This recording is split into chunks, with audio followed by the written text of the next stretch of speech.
melakukan audiensi dengan Pak Menteri. Dalam waktu dekat kami juga akan mendatangi Ibu Menteri Perlindungan Perempuan dan Anak, Ibu BPA, untuk supaya bisa langsung berkomunikasi dengan Pak Menteri Perhubungan, karena ini urusan dengan perempuan dan anak.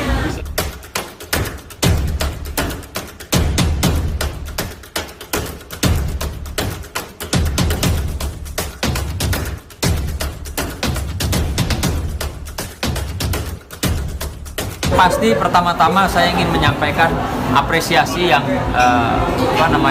untuk Bapak Menteri Perhubungan ya, bahwa kemarin kami melihat ada di sosial media ramai viral seorang oknum ya, pejabat atau anggota dari perhubungan udara ya, perhubungan udara, Kementerian Perhubungan, yang diduga ya mengajak seorang wanita itu ke hotel ya.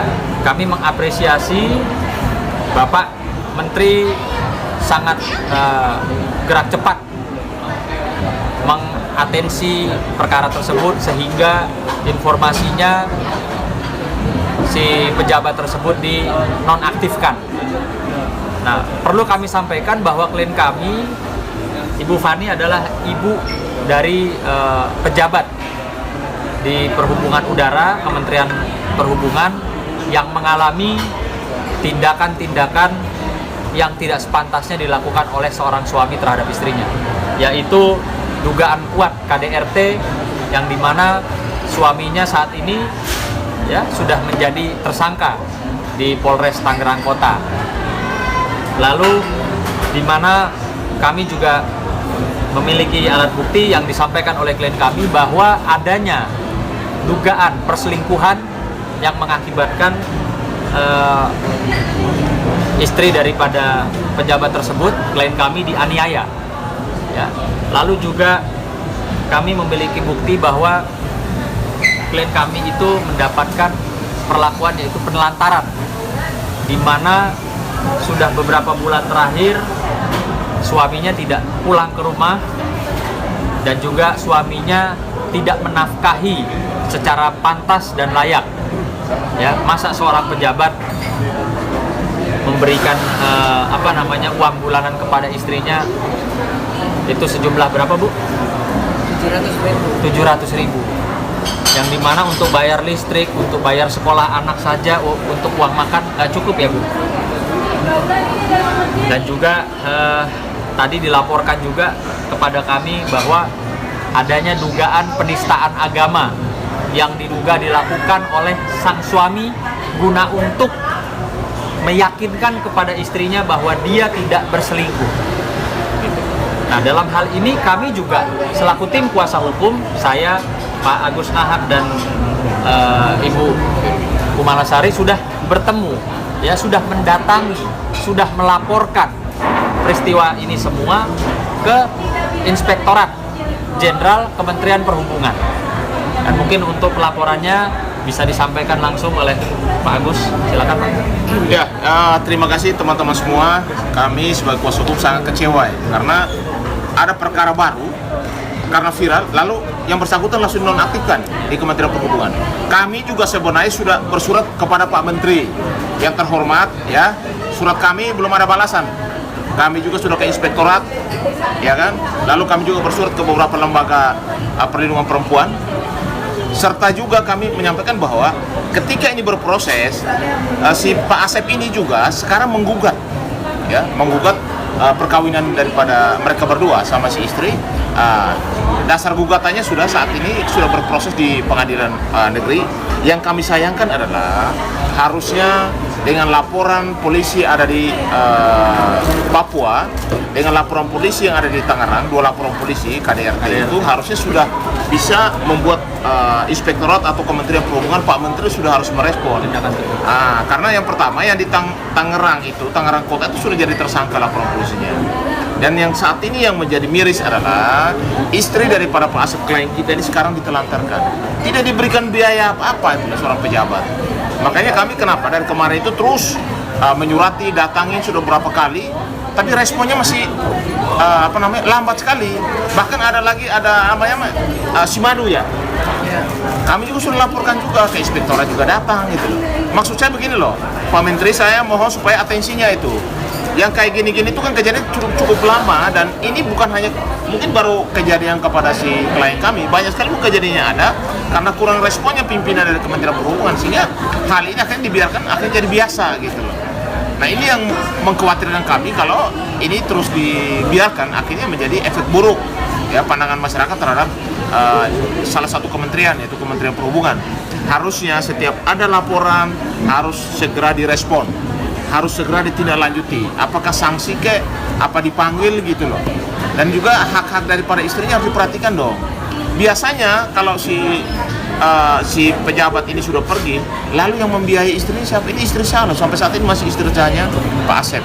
Nah Pak Asep sendiri saat ini sudah memblokir semua nomor WA-nya, tidak mau berkomunikasi dengan istrinya WA dengan nomor yang baru tetap diblok juga. Berarti etika dia sudah tidak bagus. Kami minta kepada Kementerian Perhubungan, Pak Menteri Perhubungan, segera tindak lanjuti, kalau bisa segera ambil tindakan tegas. Panggil Pak Asep, kalau bisa dinonaktifkan menjadi salah satu pimpinan di Kementerian Perhubungan. Karena ini kan merupakan presiden buruk terhadap etika dari para seorang pejabat itu. Harusnya menjadi contoh bagi masyarakat, tapi ternyata dia sebagai pelaku KDRT, penelantaran juga, ada dugaan perselingkuhan, bahkan ada dugaan penistaan agama. Dan semua itu terjadi, lalu tiba-tiba dia mengajukan juga gugatan untuk membatalkan perkawinan. Kan ini kan kita curiga juga, maksudnya apa gitu loh. Jadi kami berharap segera ditindaklanjuti dan harus ada tindakan tegas, tindakan yang nyata. Jangan hanya omong terus itu, ke sana bawa cerita terus, nggak ada penyelesaian. Kami juga sudah surati Pak Menteri loh. Kami minta Pak Menteri supaya kami juga langsung melakukan audiensi dengan Pak Menteri. Dalam waktu dekat kami juga akan mendatangi Ibu Menteri Perlindungan Perempuan dan Anak, Ibu BPA, untuk supaya bisa langsung berkomunikasi dengan Pak Menteri Perhubungan, karena ini urusan dengan perempuan dan anak. Ya, tapi Bang, ini agak bertele-tele nggak sih Bang gitu loh dengan ya, ini? bukan bertele-tele lagi, sangat bertele-tele gitu loh. Nggak ada penyelesaian itu loh. Jadi semua kami sudah lakukan, baik dari berkomunikasi, bersurat, kami datangin langsung, bahkan sudah ada penetapan tersangka. Harusnya kan direspon yang lebih gitu loh, supaya ada kepastian hukum, ada keadilan juga buat, dan jangan dibiarkan klien kami sebagai istri sahnya dia membiarkan menelantarkan. Gajinya dikasih dong, nanti masih sisanya. Masa tidak dikasih gaji sebulan 700 juta di ibu kota Jakarta, gimana? Kan tidak masuk akal lah. Ini kan sama aja kayak melecehkan gitu loh. Fani, kondisi kamu saat ini seperti apa Fani dengan ditelantarkannya oleh suami? Jujur aja anak aku udah masuk sekolah 2 bulan. Udah nggak bayar les.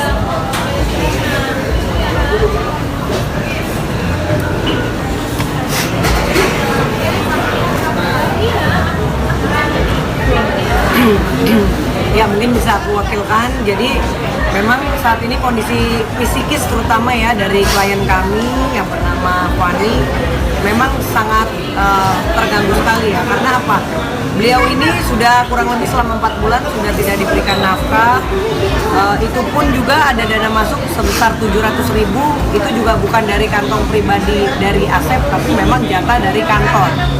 Jatah dari kantor yang disalurkan melalui rekening Asep, dan Asep juga mentransfer ke beliau gitu.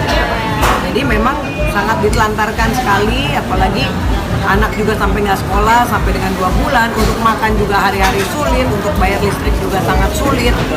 Ini berat badan juga sudah turun drastis, sudah sampai dengan 30 kilo gitu. Dan ada buktinya nggak berat badannya turun tuh? Kalau ada fotonya buktinya. mungkin bisa dikasih lihat. Ada fotonya dari awal menikah sampai dengan saat ini, perbedaannya sangat jauh sekali ya. Karena pada memang saat menikah seperti ya, apa? pada saat menikah, belum lagi bukti-bukti yang kita punya juga sudah sangat kuat karena sudah dijadikan tersangka kan. Beliau melakukan KDRT yang lebih miris lagi di depan anaknya langsung, di depan anak sendiri yang menyaksikan. Ini jadi yang terkena psikis di sini bukan hanya klien kami Fani aja, tapi anak kecil pun ikut menyaksikan pada saat dia dipukuli oleh sang suami.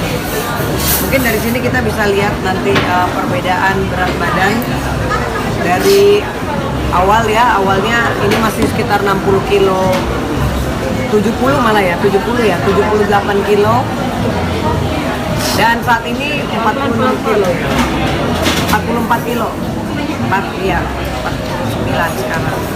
Terakhir kemarin 44 kilo ya, paling titik terendah ya, sekitar 1 bulan lalu sampai 44 kilo gitu.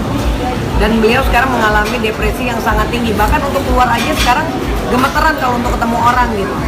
Tapi hari ini memang khusus kita hadirkan karena kan memang harus bicara juga di media. Jadi kembali lagi, semoga cepat ditindaklanjuti karena sudah menyangkut psikis juga. Dan semoga apa yang kita lakukan tuntutan ini cepat langsung diatensi oleh Bapak Menteri. Oke, nah Fani sendiri gimana Fan untuk biaya hidup kamu sendiri, terus bahkan kabarnya juga sudah tidak ada ART lagi yang bantuin kamu, itu gimana Fan? Dan rumah juga bahkan Rumah juga oke. Rumah juga mungkin aku wakilkan, rumah juga dalam keadaan sewa ya, masih sewa. Jadi memang klien kami juga kalau dibilang oh mungkin menikah sama Asep Kosasi ini hanya untuk mendapatkan materi, justru itu salah. Klien kami benar-benar berdasarkan cinta dan tidak pernah mau ada pemanfaatan.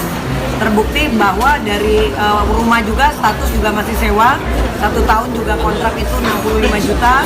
Dan sekarang status mobil beliau juga masih dengan atas nama Asep Kosasi, di mana untuk tagihan juga sampai saat ini orang leasing sudah mulai nagih. Jadi untuk pembayarannya pun sampai dengan saat ini belum dibayarkan. Jadi memang klien kami jatuhnya tidak dapat apa-apa gitu. Jadi benar-benar ditelantarkan dan tidak dapat hak sepenuhnya sebagai seorang istri. oke, artinya Bang Nahak dengan apa yang dialami oleh klien Abang, artinya berjuang keras ya Bang? Ya, saya ini juga kan selaku Ketua Dewan Etik Perlindungan Perempuan dan Anak juga, ya kan, makanya hal seperti ini banyak terjadi di hampir semua lingkungan pemerintahan. Makanya yang kayak gini-gini itu pimpinannya cepat merespon. Kalau orangnya sudah tersangka, sudah ada dugaan KDRT, sudah ada perselingkuhan dan lain sebagainya, segera ditindaklanjuti. Jangan dibiarkan. Kalau dibiarkan yang menderita kan akhirnya jadi istrinya kan begitu. Lalu si laki kemana? Lalu tanggung jawabnya seperti apa? Nanti orang hidup di Jakarta dikasih 700.000 per bulan gimana ceritanya? Kan tidak masuk akal. Lalu bagaimana anaknya, biaya hidupnya, dan lain sebagainya. Sedangkan suaminya seorang pejabat. Pejabat di Kementerian Perhubungan, di udara. Artinya di satu provinsi, dia kepala otoritas bandaranya di Papua. Nah, masa seorang pejabat membiayai istri sebulan 700.000 kan tidak masuk akal lah. Maksud saya gini loh, jangan main-main gitu loh. Kita ini mau menyelesaikan persoalan dengan baik. Kalau mau diselesaikan dengan baik, ayo kita duduk bersama. Tapi kalau memang tidak, Pak Menteri harus ambil sikap supaya istri daripada si Pak Asep ini atau klien kami ini bisa mendapatkan hak-haknya. Gajinya juga harus dikasih dong. Ini gini loh, ini orang yang pergi, gaji juga pergi juga, lalu orang makan apa gitu. Kan tidak boleh seperti itu. Itu namanya itu sudah kriminalisasi orang. Tidak boleh seperti itu. Jadi kami berharap dengan adanya kami sudah datang beberapa kali, sudah kami suratin bahkan ke Pak Menteri, ke Inspektorat, bahkan dengan kepolisian sudah menetapkan Pak Asep sebagai tersangka. Ini harusnya respon daripada Pak Menteri Perhubungan harusnya lebih cepat. Kami juga Pak Menteri supaya kami minta kesediaan waktunya. Mungkin dalam waktu dekat kami minta supaya kami audiensi dengan Pak Menteri supaya jelas persoalan ini, ya. Oke, terima kasih. Bang, Mbak, selain ditelantarkan ada juga kekerasan KDRT, Mbak. Seperti apa sih, Mbak, yang dilakukan? Oke, KDRT-nya memang cukup lumayan berat ya, karena memang mengakibatkan luka lebam yang sangat berat di sekujur tubuh. Nanti juga kita ada foto-fotonya, bahkan sekarang posisi dari sang suami juga sudah ditetapkan sebagai tersangka. Tapi namun demikian sampai dengan saat ini dari pihak kepolisian kok belum ada pemanggilan gitu. Jadi ini yang kita juga pertanyakan. Makanya kita mohon apa yang kita laporkan ini segera langsung mendapatkan atensi. Mungkin nanti bisa luka-lukanya kita perlihatkan